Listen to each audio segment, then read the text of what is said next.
ពេលខ្លាំងមិនយកពីខ្លួនឯងហេតុអ្វីមានចរិតបែបហ្នឹងតែងតែខឹងតែងឆ្លងជាមួយសង្សារមិនចូលចិត្តស្ដាប់ហេតុផលមិនដែលខ្វល់អារម្មណ៍រៀមរាចូលចិត្តប្រកែកតវ៉ាបងធ្វើអ្វីក៏អូនហាមព្រោះអូនចង់ឈ្នះព្រោះអូនមាននាងទៅ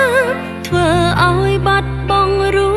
បបងតែងប្រច័ណ្ឌរករឿងនួនអងរហូតដល់បងទ្រាំលែងបានព្រោះអូនចង់ឈ្នះព្រោះអូនមាននាងទាំងដឹងថាខំលើកលយានកុំហៅស្នេហ៍ទាំងប៉ុន្មានកើតឡើងព្រោះតែស្រឡាញ់ជ្រុលឲ្យអូនសុំទោ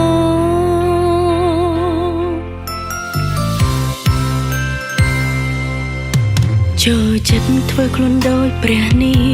ងចង់ឲ្យបងលួងបងត្រតាមអង្គវយកចិត្តរៀងរាល់ថ្ងៃសំមុខហើយក្នុងពេលនេះបងទៅដោយមិននិយាយ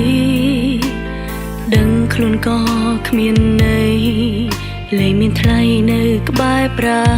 ព្រោះអូនចង់ឈ្នះព្រោះអូនមាននាងទៅធ្វើឲ្យបាត់បង់រូបបង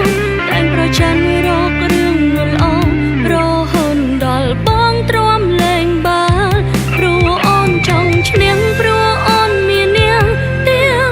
ដឹងថាខំលើកលយានកុំហៅស្នេហ៍ទាំងប៉ុន្មានកើតឡើងព្រោះតែស្រឡាញ់ជ្រុលឲ្យអូនសុំទោ